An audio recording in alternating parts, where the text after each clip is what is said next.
As you've probably heard by now, we've teamed up with BetMGM this season. We'll be using BetMGM lines to make all of our picks, and we'll have special offers for our listeners each week. If you haven't signed up for BetMGM yet, use bonus code The Athletic, and you'll get a 1-year subscription to The Athletic, plus up to a $1,500 first bet offer on your first wager with BetMGM. Here's how it works. Download the BetMGM app and sign up using bonus code The Athletic. Make your first deposit of at least $10. Place your first bet on any game and claim your voucher for a 1-year subscription to The Athletic. See BetMGM.com for terms. U.S. promotional offers not available in D.C., Mississippi, New York, Nevada, Ontario, or Puerto Rico. Gambling problem? Call 1-800-GAMBLER. Available in the U.S. Call 877-8-HOPE-NY or text HOPE-NY 467-369 in New York. Call 1-800-NEXT-STEP in Arizona. 1-800-327-5050 in Massachusetts. 1-800-BETS-OFF in Iowa. 1-800-270-7117 for confidential help in Michigan. 1-800-981-0023 in Puerto Rico. First bet offer for new customers only in partnership with Kansas Crossing Casino and Hotel. Don't forget, if you haven't signed up for BetMGM yet, use bonus code The Athletic, and you'll get a 1-year subscription to The Athletic, plus up to a $1,500 first bet offer on your first wager. This episode is brought to you by Indeed. When your computer breaks, you don't wait for it to magically start working again.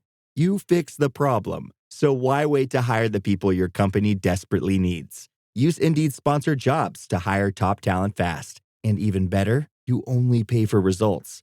There's no need to wait. Speed up your hiring with a $75 sponsored job credit at Indeed.com/podcast. Terms and conditions apply.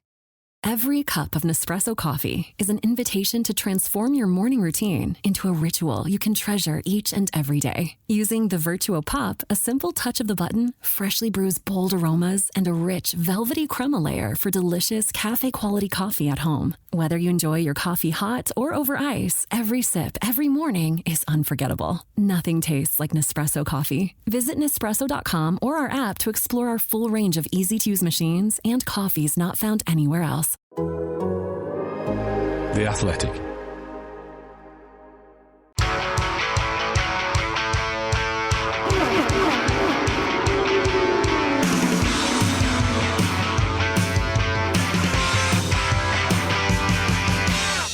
Hello and welcome to the Race IndyCar Podcast. We've got a proper professional with us on the show this week. Will Buxton, welcome. It's very nice to have you, and looking forward to you teaching me some lessons while we go here on the pod. How are you doing? Not at all. Thank you so much for having me, mate. Yeah, I'm really good, thank you. Really good.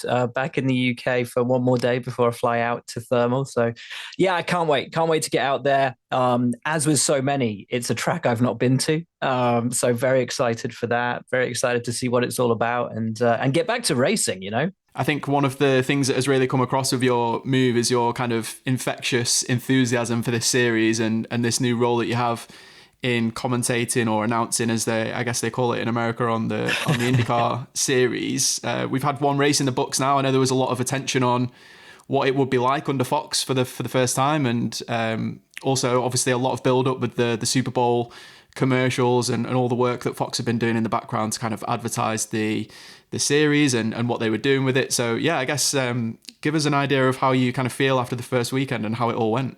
Well, first, look, I just want to preface it by saying what an amazing weekend we had in St. Petersburg. The figures I'm sure you've seen were phenomenal. 1.4 million average, 1.8 peak, which was beyond our wildest expectations. And, the team pulled together incredibly. Bear in mind, this was a team of people that hadn't worked together before, varying levels of experience. Some had worked in motorsport for decades. Pam Miller started out back in the 80s producing Formula One with Senna and Prost. So, her experience, tells for itself.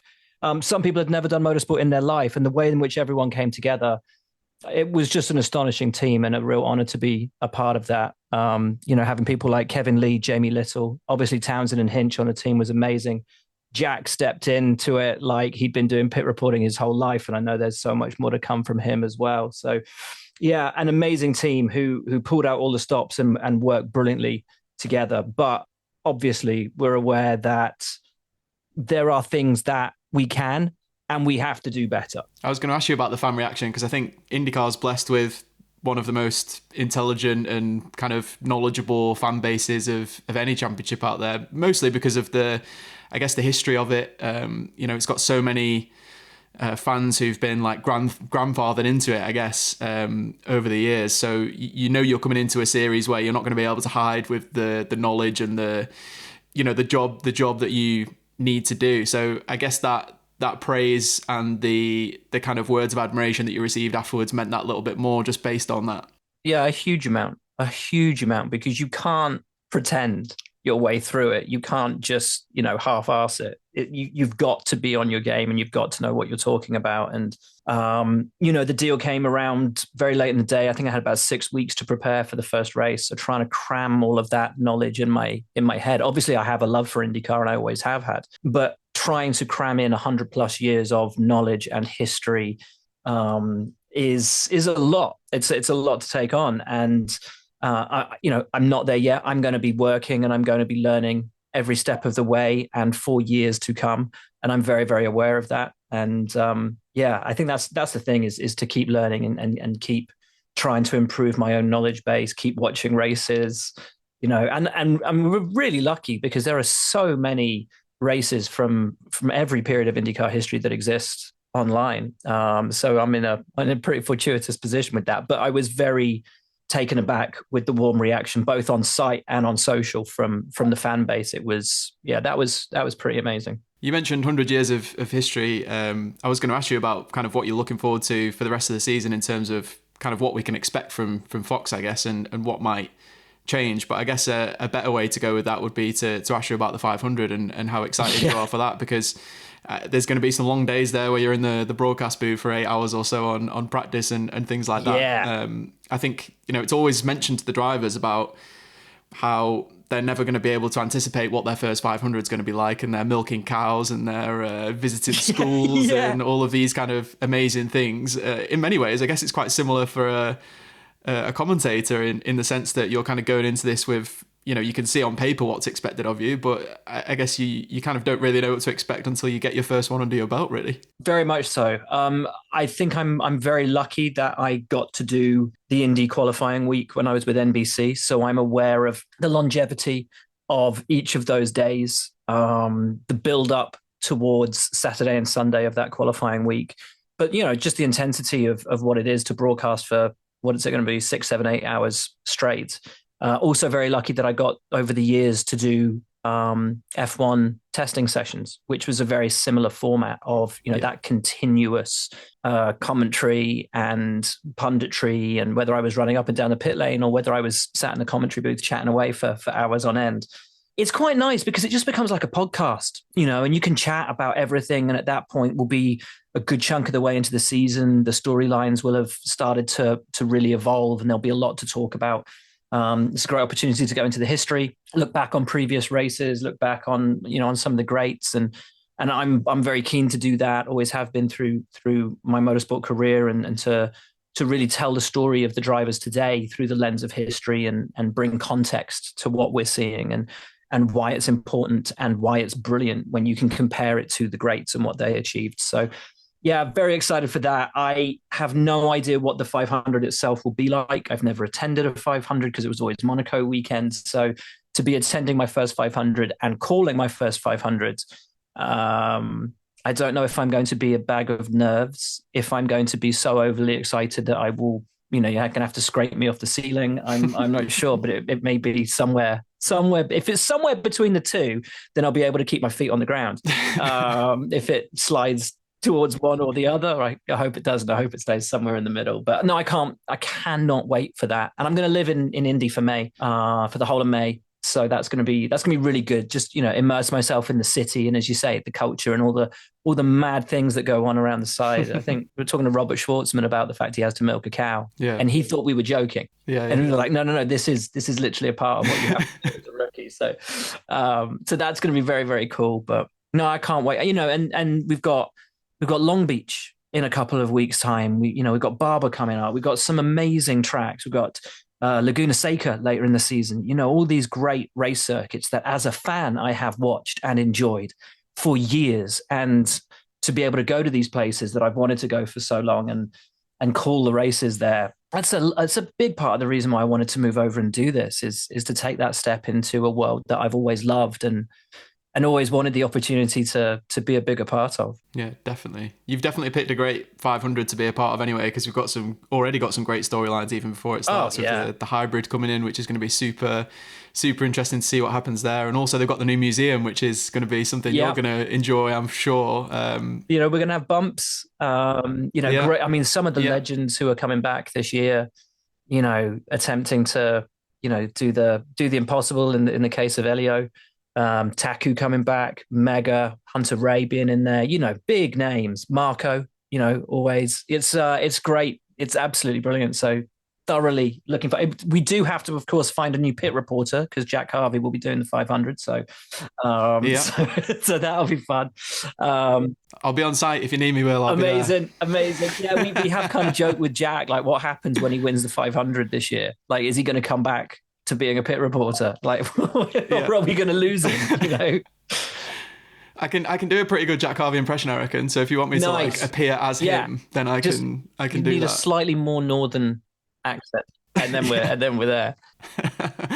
Let's. I'm always in conversations like this with people who get excited about things, always tempted to look too far into the future. But I do want to go back a little bit and just talk a little bit more about St. Pete, and rather just from the TV perspective, just more from the storylines perspective. What kind of jumped out to you? Because I know you spent so much time in the build-up, you do the videos for IndyCar and stuff, and you were picking out some of the key storylines to watch ahead of the race. But having got that race weekend under our belts, I know you don't want to leave anyone out, but if there was any kind of storylines you really enjoyed from that weekend, what would they be? So, I mean, Palou doing what Palou does was incredible to see. And actually I had a chat with Kyle Kirkwood a couple of days ago, and Kyle said to me, look, I was sat behind Palou for most of the race. Yeah. And he said he learned more in one afternoon than he has done in a whole year last year, just watching what he did and how during that first stint, once they got off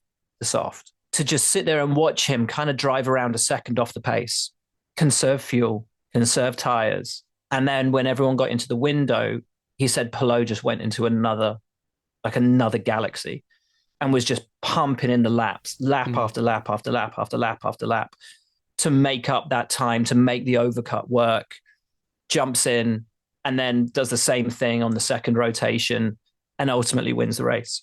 And he said just being able to have a driver's eye view of the champion doing what the champion does. He said it was incredible. And it was a real learning curve for him just in how Palou approaches the races. And he said it's in those 7, 8 laps when the pit cycle starts, that's when it kind of clicks for him.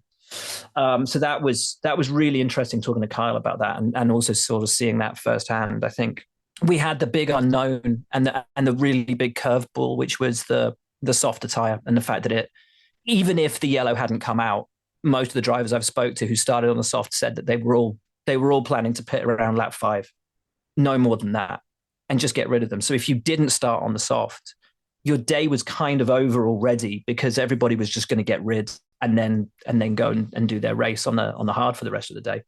So that was really interesting, and it's going to be fascinating to see. Obviously, because there are so many different compounds of tire that you have for the entire season. It's going to be fascinating to see if there's that much of a gap again and that much of a drop off, and whether the softer alternate, whether it can hang on for 25 laps, 30 laps, or whether it will still just have 5 to 10, because that could be a massive game changer for strategy this year. I think one of the storylines that probably didn't get covered so much in the aftermath, or even on the day itself, really, was Colton, because Colton had got rid of those softs, started front row, got rid of those softs, came out in the lead of the pack, and actually started making his way through those who started on the hard. And had he not had that botched pit stop, that's it. He's bolted on. He's race winner.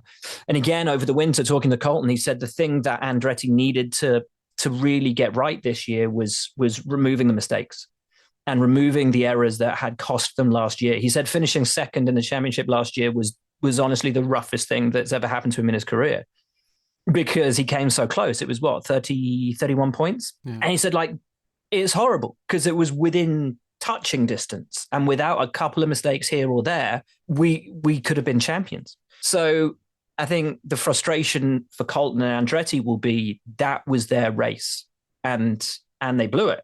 You look at the pace that Kyle and Marcus had and where they finished, and it could have been a phenomenal day for Andretti, a phenomenal start to the season, but that kind of got lost along the way. Scott, did he have a radio for some of the race? No. Did he not have a radio for any of the race? It's like what I found interesting was that Scott immediately came out and said, I didn't have a radio for the whole race.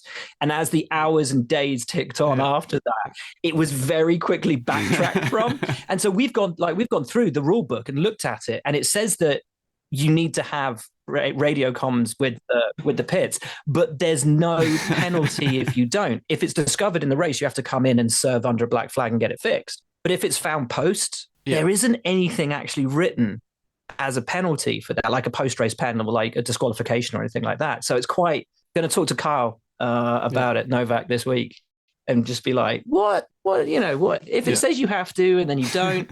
But what a drive from him just to be going on his fuel number, and literally call the strategy himself from inside the cockpit. And actually, again, this hasn't really been spoken about much, but Schwartzman had the same problem. So he had radio problems all the way through practice, which really unsettled his rookie weekend.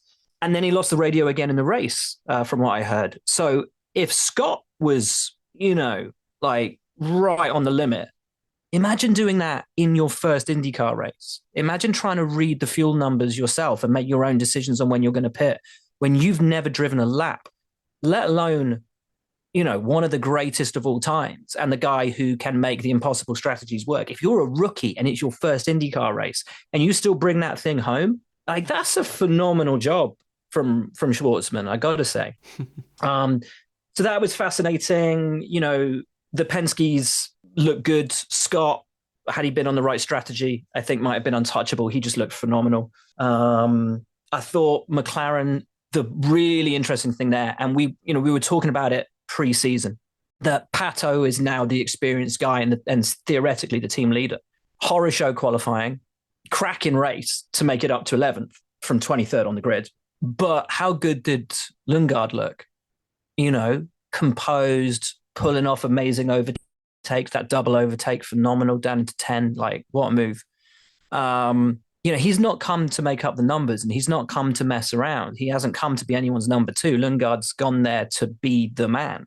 And he admits he's still driving a car and will be for some time that has been really built around Pato and Pato's desires and Pato's style.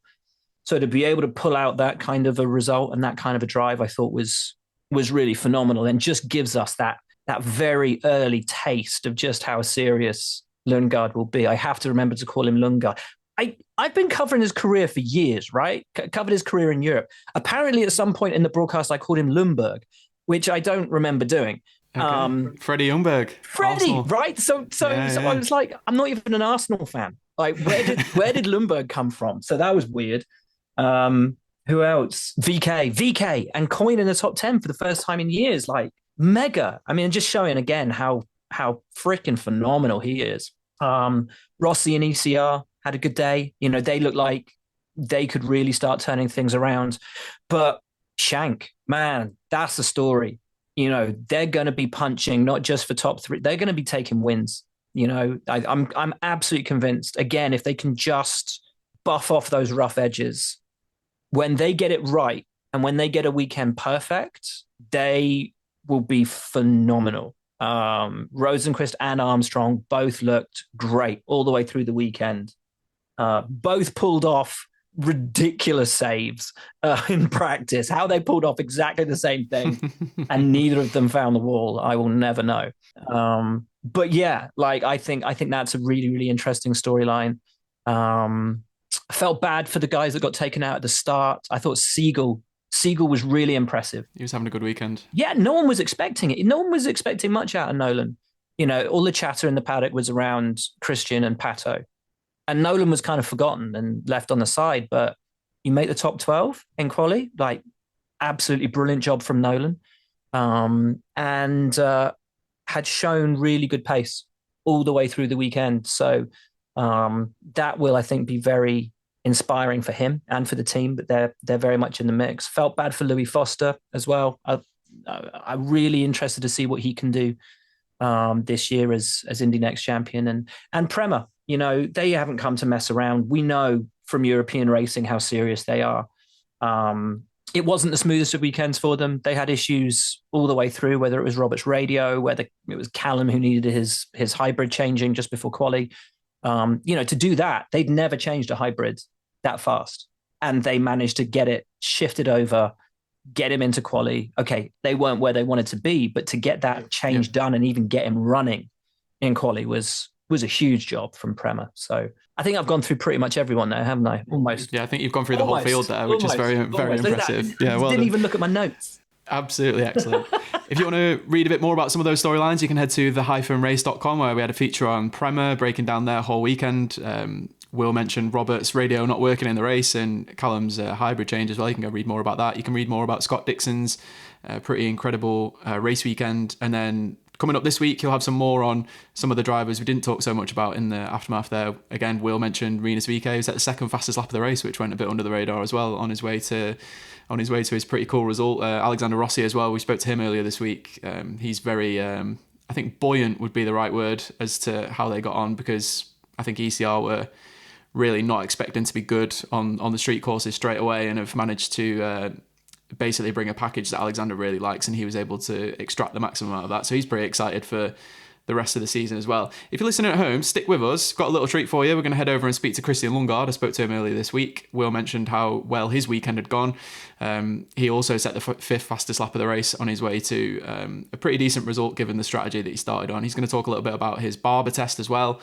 And a little hint at one of the themes that we're going to be watching for the road courses, at least in the early part of the season, is the teams adapting to the new hybrid system on the tracks that we've not been to yet, because obviously it was introduced halfway through the season.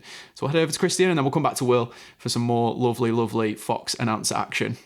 The last thing you want to hear when you need your auto insurance most is a robot with countless irrelevant menu options. Which is why with USAA Auto Insurance, you'll get great service that is easy and reliable, all at the touch of a button. Get a quote today. Restrictions apply. Take your plans out of the group chat and get long weekend ready in new Abercrombie. From day to night, pack new outfits for every part of your itinerary. Grabbing brunch? Throw on the A&F Mila dress. Then head to your dinner reservation in their new bubble hem mini dress. And yes, permission to overpack for pics with the girls. Abercrombie's best-selling Scarlet Squirt deserves a post in your feed. Your plans are worth it. Shop Abercrombie's new long weekend collection online or in store. Since you're new to H&R Block, we'll look at your returns from the last 3 years for any money your last guy might have missed for free. I could get money back from last year? You could. We'll find any mistakes. Could have really used that 2 years ago when I dated that mistake for 5 months. Don't leave money on the table. Switch to H&R Block and get a free second look review. Second look is included at no additional cost with the purchase of tax preparation. Results vary. All tax situations are different. Fees apply if you have us file an amended return.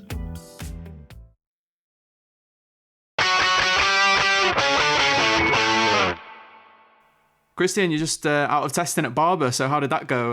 I guess at the moment, any opportunity to get in this new car is a great opportunity for you, so you must just be pleased to get in there and get some action.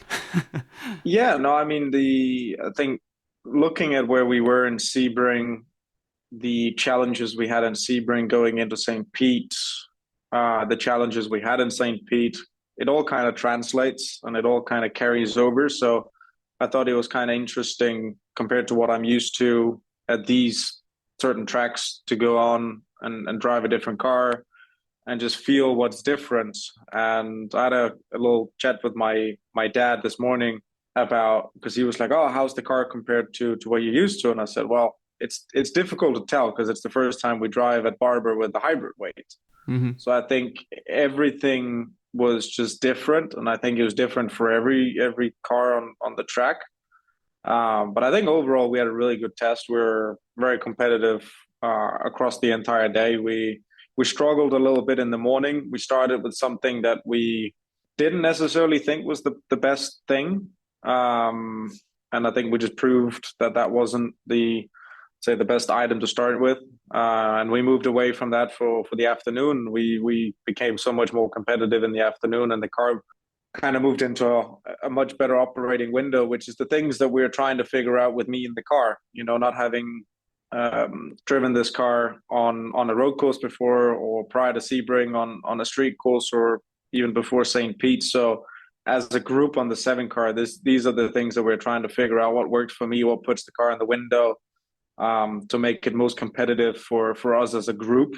And I think we're all working extremely well together. We're a good, nice little group. So from my own side, I think there's a lot of excitement for the rest of the season. I think we're in a very, very good headspace, and we're just looking forward to getting to each event and being competitive. I guess Barber's quite a cool place for you in your IndyCar career, because I remember in 2023 it was a really important race for you, wasn't it? It was you had that amazing overtake on Scott Dixon, I think turn 15, like right at the end of the race, and it was also, I think just before that race you'd like started playing golf and just kind of like tried to adjust your mindset a little bit in terms of just how you go racing, and trying to focus on the things that you can control and ignore the things that are kind of outside your control. So I guess maybe you don't think about that all the time, but it's an interesting thing kind of thinking back to that point and this track and where it kind of lies in your career path. 100%. I mean, I guess that's just one example. This was the track that I did my first ever test at in IndyCar 2. So it's really kind of where it all started at Barber. And I like the track. I think it's very challenging. It's very physical. I think with the hybrid weight now, it's going to be an even more challenging race. But you mentioned the golf back then. I remember it so clearly. I had a conversation with my dad prior to the weekend, and it was post St. Pete. I would say that the headspace was more confused than anything else after that race, because I feel like we'd put in so much work, and obviously leaving 2022, we were gaining so much momentum through the season, and we started 2023 just where we started 2022. So it was very frustrating at that time. So I started just focusing on things that I could control, and having a good time outside of racing, instead of dwelling or being hard on myself in those situations, because sometimes there are just things that you can't control. And I started having more fun and in a sense just preparing myself better mentally. I approached the entire week with, hey, let's go do something that I want to do instead of something that I don't want to do, and that just changed my mindset from onwards from there. And obviously we had a great weekend. We beat Scott Dixon on a fuel safe strategy, which I'm very proud to say. We all know how good Scott is on fuel saving. So it was a very pleasant weekend, and obviously we showed up in 2024 and we qualified third. We didn't race necessarily as well for, I would say, mistakes that we made by ourselves. Obviously still finished in the top 6, but I've been relatively consistent at Barber, and it's always been a good track for me in that sense. I guess let's talk a bit about St. Pete then, because I'm really interested in kind of how you feel about how that whole weekend went. Because from the outside, I mean, you qualified 5th. You were obviously on the wrong strategy, and there was not really anything you could have done about that in hindsight. Obviously, the strategy you were on was, if we take things from before the race, probably the best strategy to be on in terms of trying to predict what's going to happen. And with that unusual caution, it kind of messed everything up a little bit. But you spent, quite a lot of the race leading, and you were pretty close to Felix, who was the kind of leader on the strategy that you were on for most of that race there. And yeah, I guess just from the outside, it looks like it was a good race. But I know you hold yourself to such a high standard, and you were going into that weekend not expecting to, be in the midfield or something because it was your first race with McLaren. You were expecting to go in there and challenge. So yeah, I guess just reflect a little bit on how you feel it went as a weekend. Yeah, I mean, you kind of just summed it up. I think for me in the off season, I really did not want to go into this season with a mentality of let's spend a couple of races as a group to get together and figure things out. It was a personal goal of I want to show up and be competitive. And with the long off season that we have in IndyCar, it just is very difficult. I mean, the first test we did was 10 days before the first race, and it was 2 half days, and that's the first shot you have at driving the car. And as a rookie or as an established driver that changes team, it's the philosophies are so different. And to a certain extent, if you're new, you don't know what to expect. So you just go out and enjoy it. But obviously I had this kind of pressure on my own shoulders from myself that I wanted to be competitive and I wanted to do well. And I'd kind of talked a little bit of a bigger game in the off season, saying that I wanted to be competitive. And if you would have told me 6 months ago that I would have been the best qualifying McLaren car and the highest finishing McLaren car in the race, I would have shaken your hand and run away, with my arms over my head.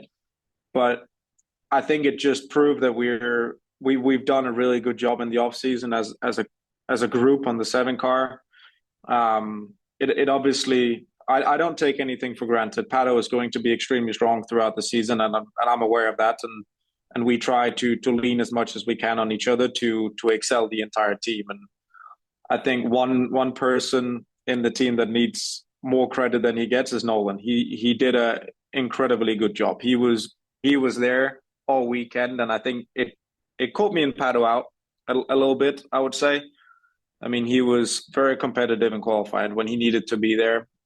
Obviously, he makes a mistake in Q2 that costs him the Fast 6, and it puts him in that area of the field for the start. And we know things happen, and I'm very interested in seeing what he can do throughout the season and what we can do as a group on the 7 car as well, because I feel like leaving St. Pete, qualifying 5th, was kind of a high for us in a sense. I threw something away in qualifying that could have, in Fast 6, that could have brought us to P3, which obviously would have been a slightly better start, and that would have sounded a little better than P5. But again, P5 sounds a lot better than P12.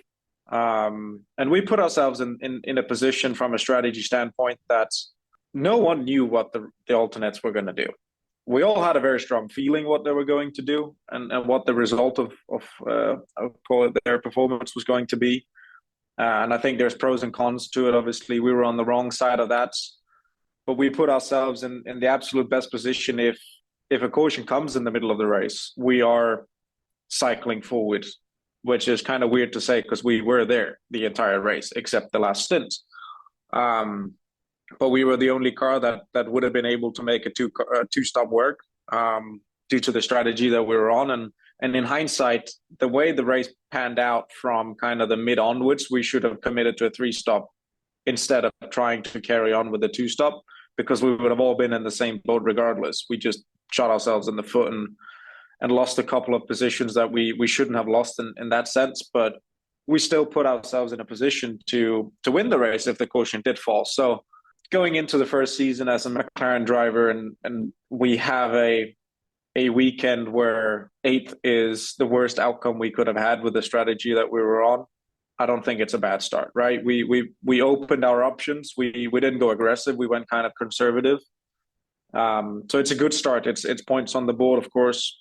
We rather wanted to finish 5th or 6th on that strategy than 8th, but we learned a lot from it as well. So, and if 8th is our worst in that regard, I think there's just only good things for us to come going into thermal, into Long Beach as well. Seeing how the alternate tires work in Long Beach, I think there's already theories if they're going to last or not. And I think personally, I think it'll be cool to be the only car to make it work.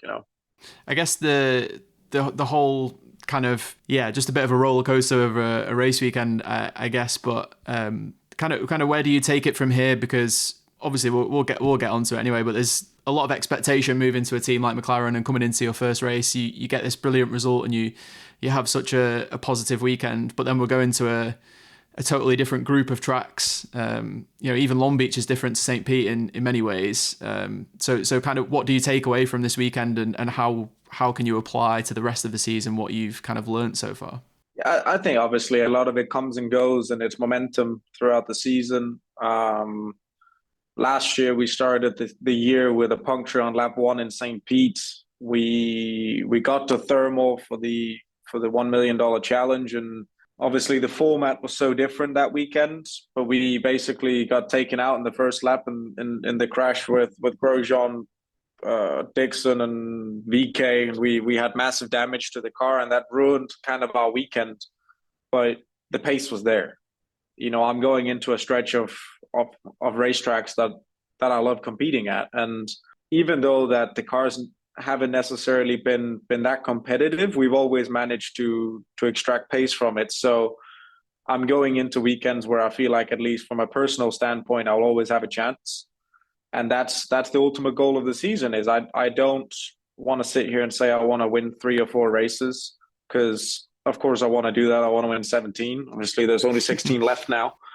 But I want to be competitive at all of them. And I think we have a really good shot at that, even though that some of the tracks I'm going to go into not knowing what the car can do, because I haven't experienced it. And that's where the Barber test was really beneficial for us, because we ended up seeing some similarities from Sebring that we carried on into St. Pete that also translated to Barber. So I feel like as a group on the 7 car, we have a really good idea of which direction we need to go in for the car to be in a window where it operates the best for me, and vice versa, where I can extract the most lap time from the car. So I'm pretty stoked about the rest of the season. Obviously, we know Aaron McLaren has been very competitive at the 500, and obviously that gives me goosebumps in a sense to say, because having been where I've been the past 3 years at the Speedway, it's just not where you want to be, and you don't really get to appreciate the month of May as you really hope,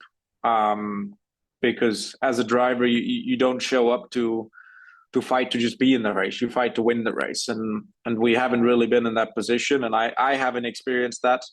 So I'm just really looking forward to the experience with the team. And obviously, I know that there's going to be tons and tons of media that I need to be doing. I think we're all aware of that. But again, I think you just enjoy it so much more when at least you have a shot. If people are talking about you, that's a good thing, right? You must be doing something right for people to be talking about you in the first place. Exactly. I guess exactly. Obviously there was quite a few changes in the team in the off season, but you've kind of come in sort of, you haven't seen what it's completely like before, so I guess you can't probably read too much into that, but you can compare what you've seen at St. Pete versus where you've been before in IndyCar. So how was the team just kind of like operationally, and was there any kind of like major differences or anything that kind of stood out to you that was kind of obvious in terms of how the team goes about a race weekend, really? There's so much, man. There's so much that's different. And in a sense, you think about it, it's a spec series. All cars are the same, but yet they're so different. And it's the same with the teams. I would say when I got to do the first test in October at the Speedway, I think I already got a pretty good idea. I mean, you've seen it over the past years, where you see how many papaya people that's walking around, right? The team has so much personnel, and there's people for pretty much everything. And at the end of the day, it's just a big operation, but they do things right. And they have so many tools that I haven't been used to in the past. And sometimes it's easy to confuse yourself because there's so much information that you need a filter. And I think that's what they do super well with the amount of information that they have is simplify things. And I think that was one of the things that I mentioned to the team as soon as I got there is, from my own perspective, I always function much better if things are simple. You can tell me everything you need to know as soon as we get home on Monday, but throughout a race, we can keep things simple. Like I understand the basics, I understand the majority of what's going on and what changes do, but let's not overflow ourselves with information. And I think that's why the 7 group works so well together as well, as we've kind of come to a place where we all speak the same language. And to be there after basically 3 runs on a racetrack, I think that is a pretty good achievement. But it's a good group of people, man.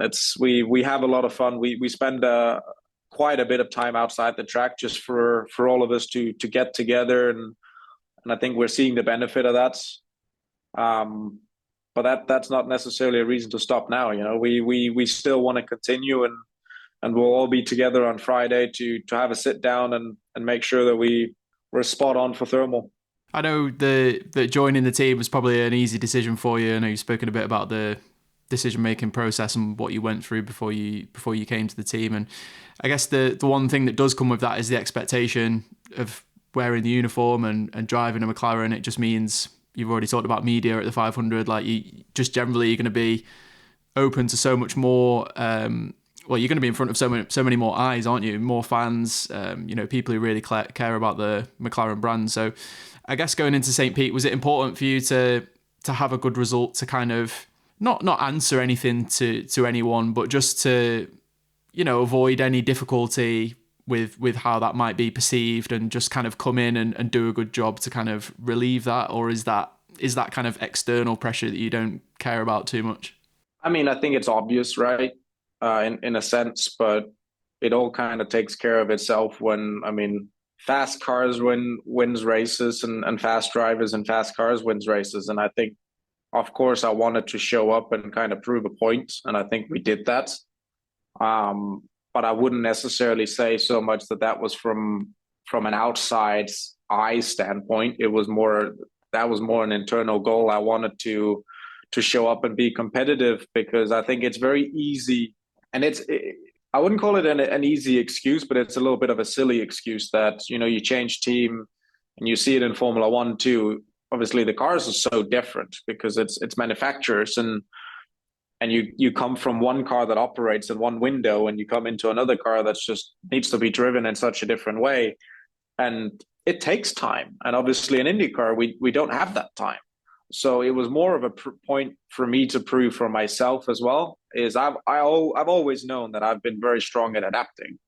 And I think, again, I proved that point to myself. I don't really care what the world sees and what they think, because as long as I know that I've done what I'm able to do and capable of doing, that's good enough for me. Obviously, you want to win races, but ultimately, you don't win races by not being competitive.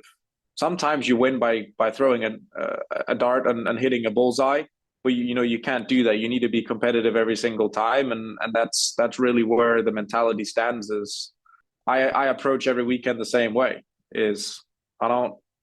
I'm not going to sit here and say I'm going to go out and kick everybody's butt this weekend. I want to do that every weekend, and that's really just by approaching everything the same way. I wouldn't win any races if I had to throw a dart at a bullseye. I would be 0 for a million races. That'd be a hole in the wall.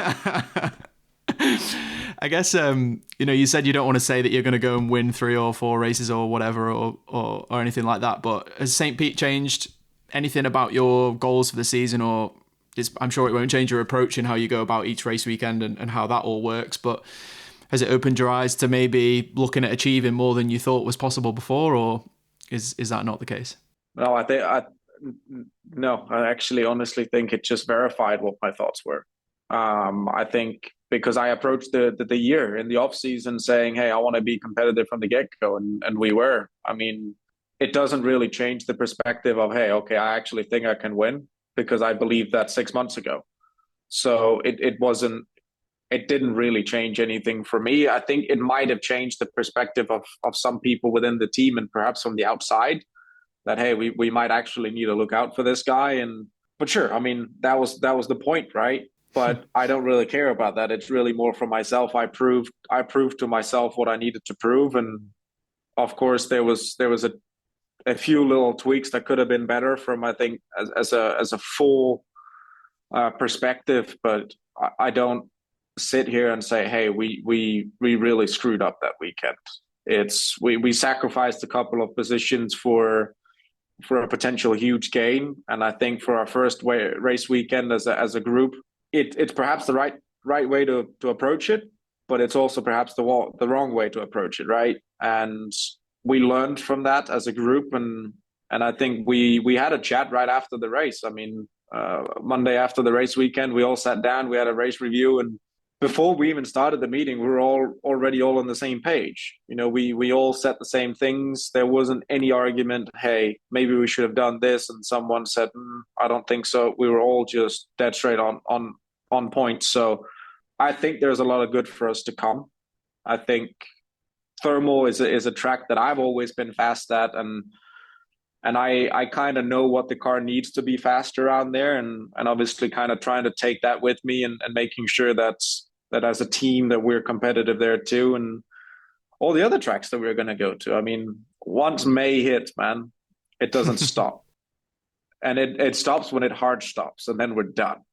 And it's about making sure that from a mentality standpoint, that we're all aware that momentum can be extremely beneficial, but let's not get carried away if momentum shifts the wrong way, because that's one thing I saw in Aaron McLaren across the last 3 years. If they show up at a weekend and they're not competitive in practice one, they will turn it around. And there's very few teams that are able to do that. So I feel like even though that we might not be strong in the beginning of a weekend, we will come away with something that's much more than we thought after practice. This episode is brought to you by LifeLock. It's tax season, and we're all a bit tired of numbers. But here's one you need to hear. $16.5 billion. That's how much the IRS flagged for possible identity fraud last year. Now here's a good number. 100 million. That's how many data points LifeLock monitors every second. If your identity is stolen, they'll fix it, guaranteed. Save up to 40% your first year at LifeLock.com/podcast. Terms apply. Whether it's a movie night or just midday, Skinny Pop is a salty snack that keeps on giving. Made with just 3 simple ingredients for an irresistibly delicious taste and a large serving size that lasts. Deliciously popped, perfectly salted. Skinny Pop, popular for a reason. Shop Skinny Pop now. Look around. You can find cars like these on AutoTrader, like that car riding your tail. Or if you're tailgating right now, all those cars doubling as kitchens and living rooms are on AutoTrader too. Are you working out and listening to this ad at the same time? Well, multitasking pro, cars like the ones in the gym parking lot are for sale on AutoTrader. New cars, used cars, electric cars, maybe even flying cars. Okay, no flying cars, but as soon as they get invented, they'll be on AutoTrader. Just you wait. AutoTrader.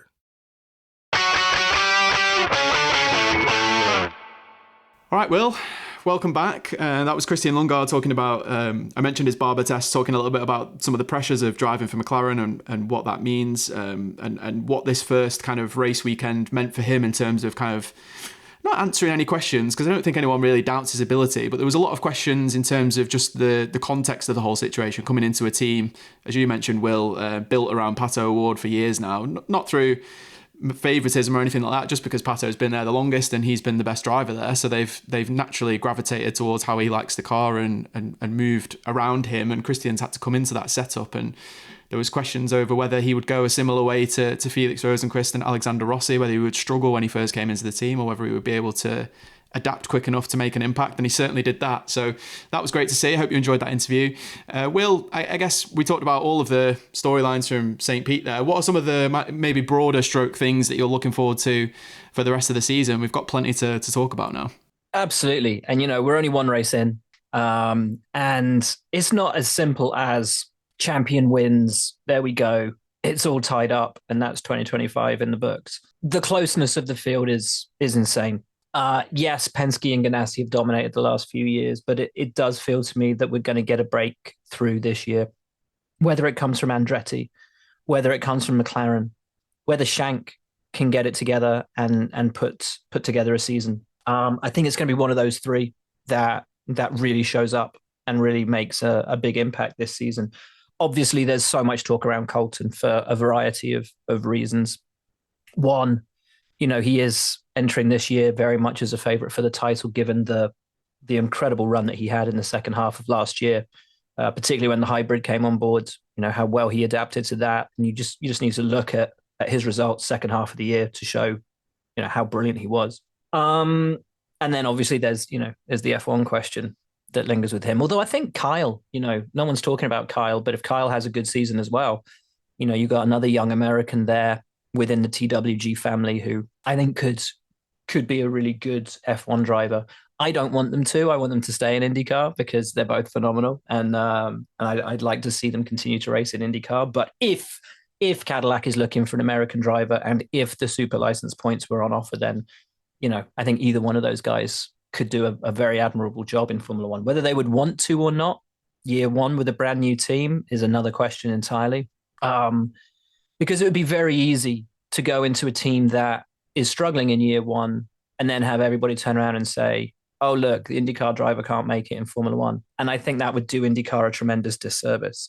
And I know that the guys running the Cadillac operation wouldn't want to do that to their drivers or to IndyCar. So I think there's a long way to go in that discussion, and I think many more considerations than the simple, do you want to race in Formula One? It's really not that easy. It's not that simple. Yeah, excited to see, where this season is going to shake out. As you say, the hybrid has brought a completely new complexion to how races are run. It's going to be fascinating to see that at the ovals, obviously with no push to pass, how the hybrid utilization works there.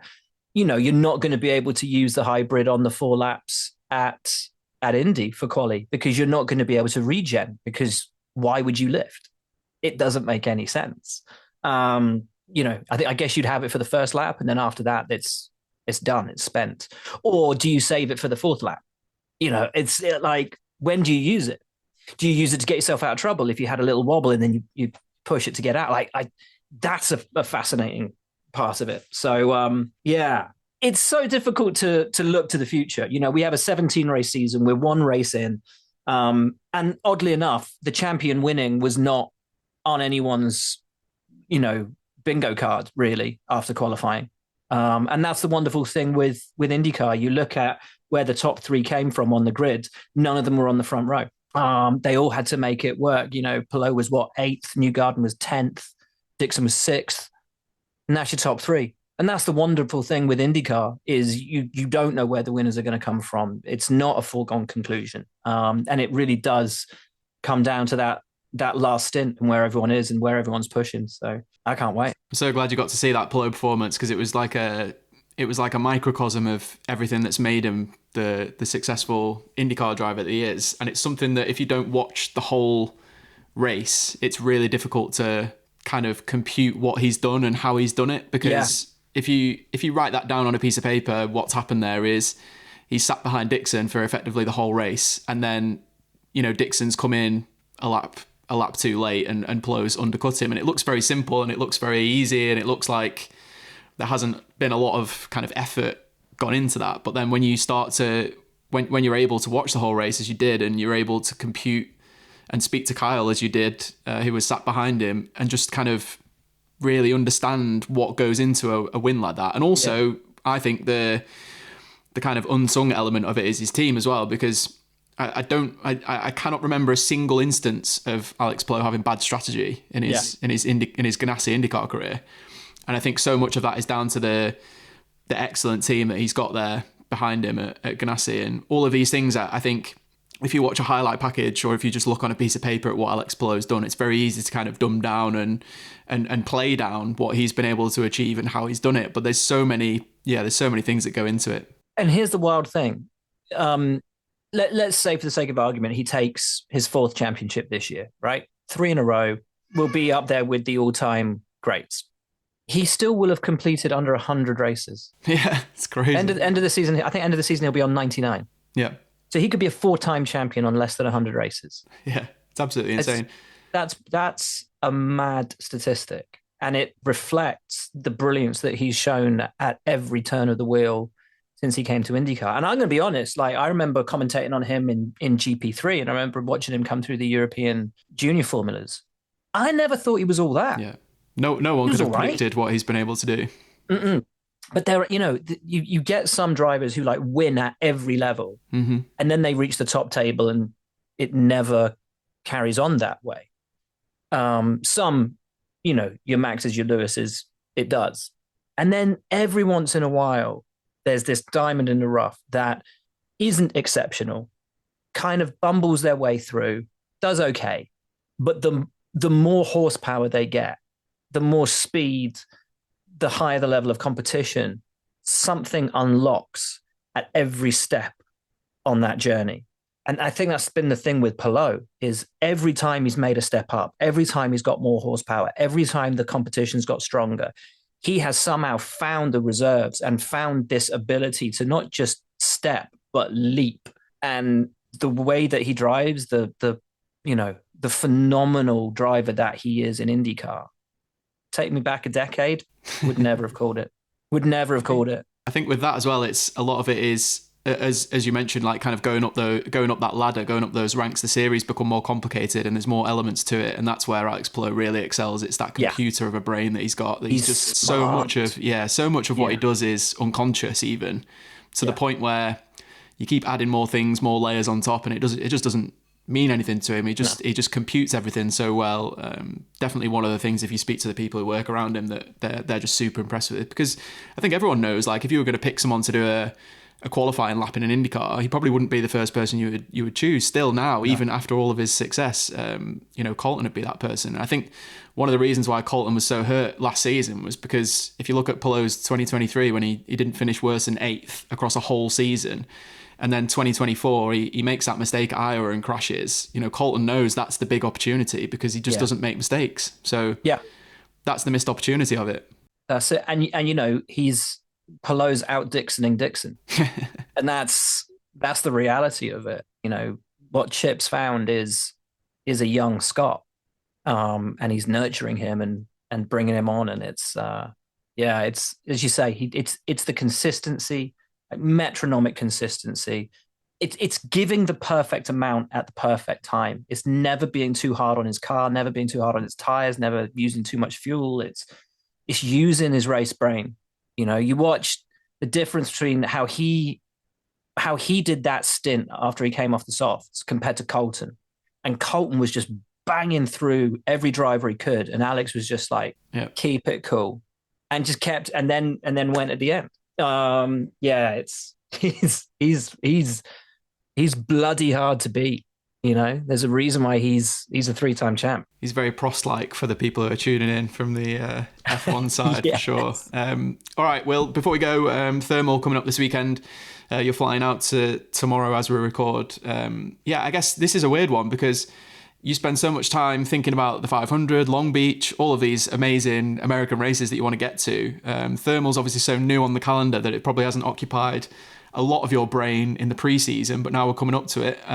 I guess in many ways, an ideal place to go to in the sense that it's a track that's been designed for cars, right? It's a track that's been designed to test cars to the very limit. Well, I think the great thing is, for me personally, and very selfishly, there is literally no history for me to gen up on.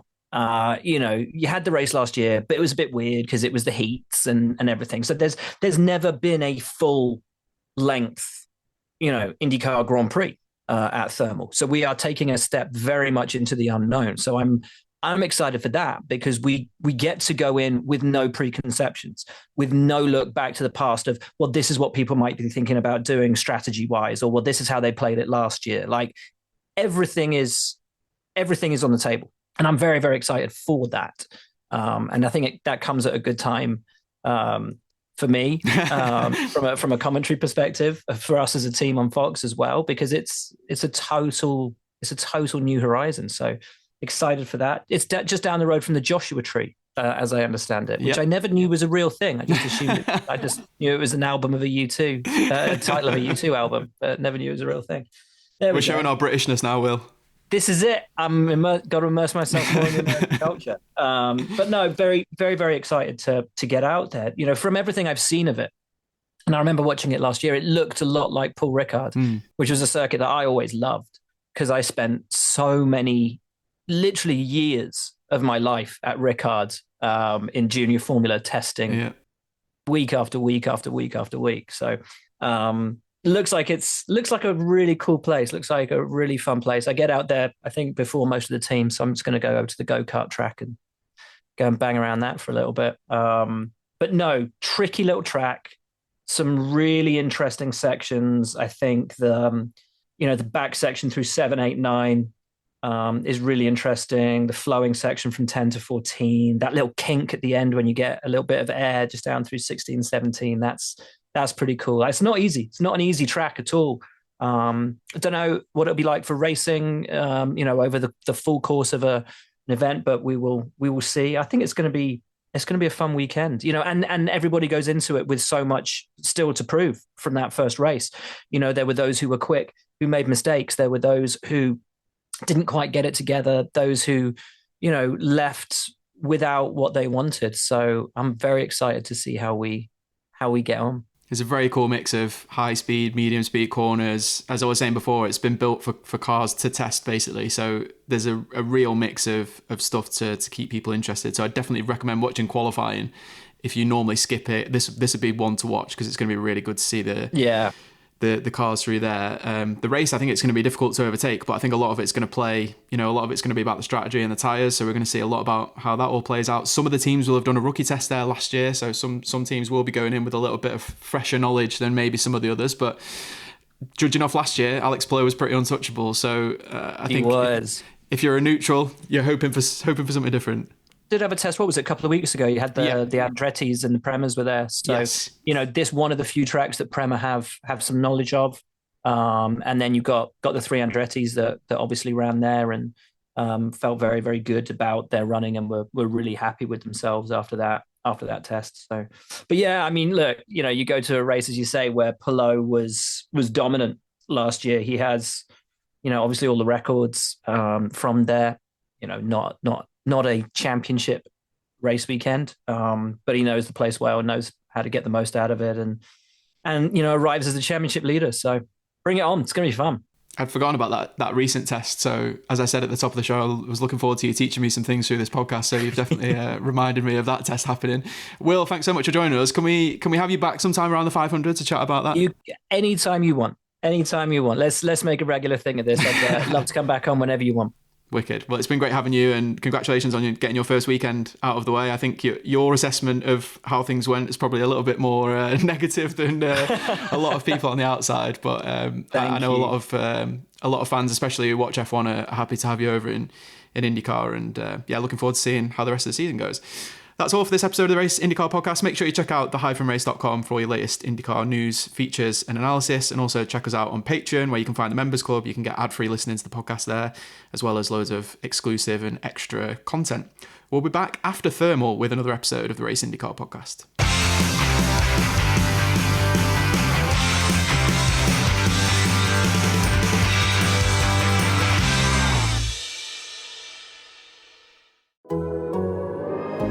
The Athletic.